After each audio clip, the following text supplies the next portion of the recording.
So this is my presentation for my African film presentation on the presentation of mise-en-scene and cinematography in the film Chronicles of Narnia, The Lion, the Witch, and the Wardrobe.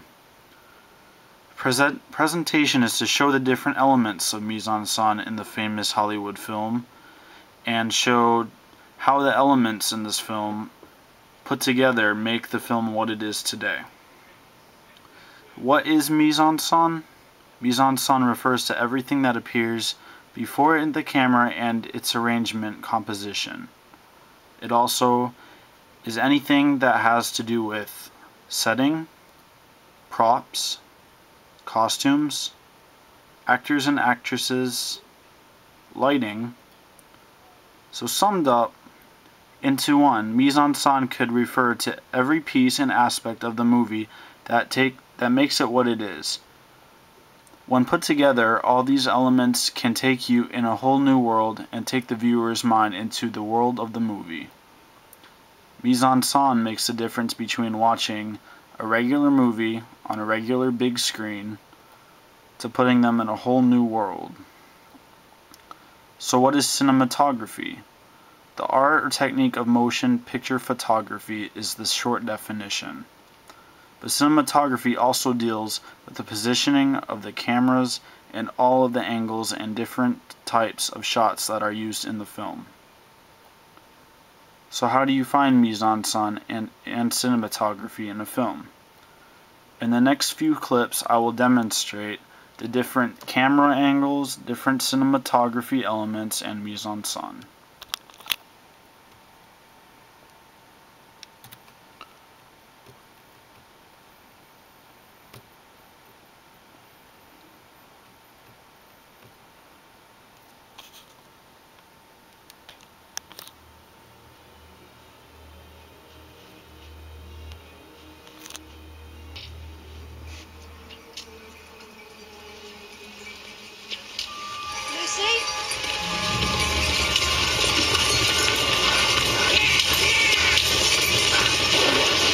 As you can see, the lighting in this clip is a lot brighter. It is the day,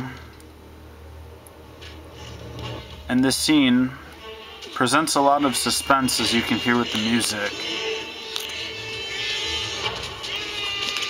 Brass is typically used in movies to induce more suspense into the audience. As you can see, he's on the ground. It is using what is called a low-angle shot, which is a point of view looking down on the character. Camera angles in this scene are very, very important because it shows the significance of the characters and helps emphasize their importance in the entire film. For instance, the best example for film angle is how they're using a high angle shot on the Queen of Narnia, which is the one that's dressed in white. This shows her superiority to Edmund, who is the boy she's speaking to. As you can see, when Edmund is being addressed by the Queen, it shows a low angle shot, showing the inferiority of Edmund to the Queen. It is also noted in this shot that anytime the Queen talks to anybody in this film, that it is using a low-angle shot on anybody she's speaking to, because it shows the importance of this character throughout the whole entire film.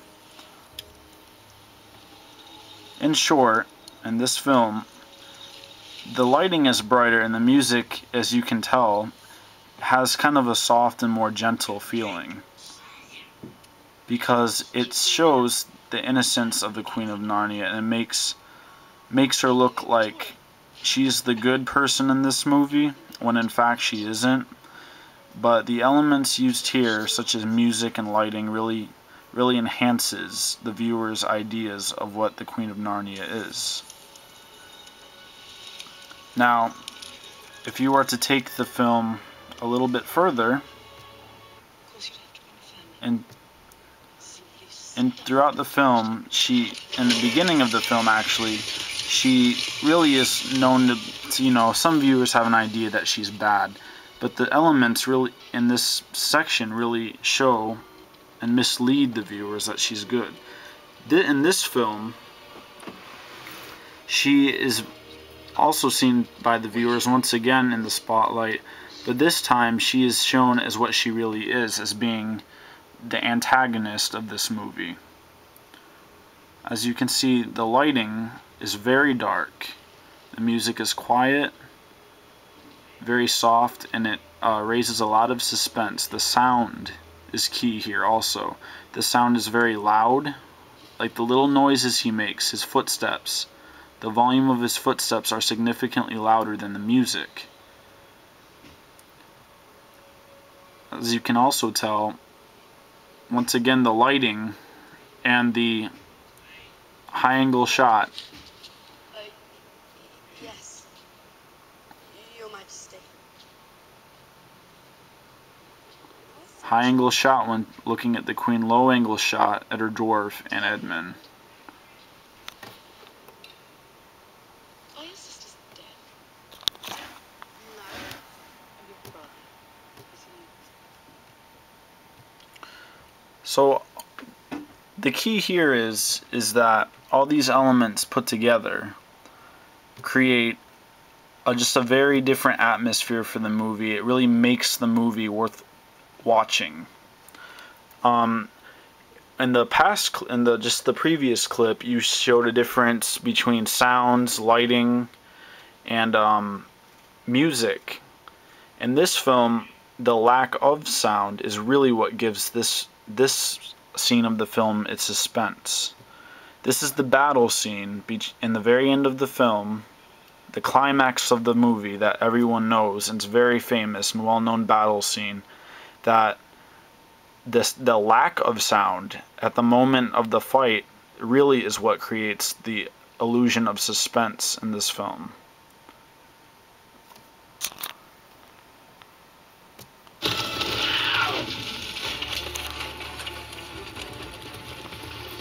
As you can see, the music is really active and fast. And when they show the knight, you can hear the French horns and the brass actually enhance the protagonists in the film as being good.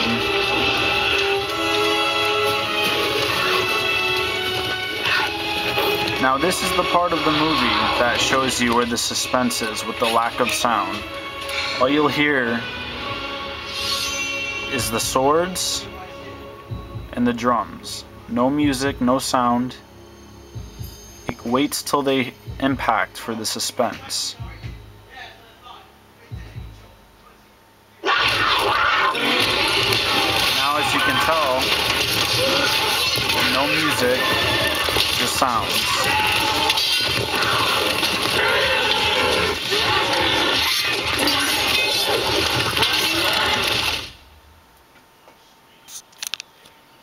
That is a very good example of how sound in a film can really make the suspense or any effect that the director wants the audience to feel.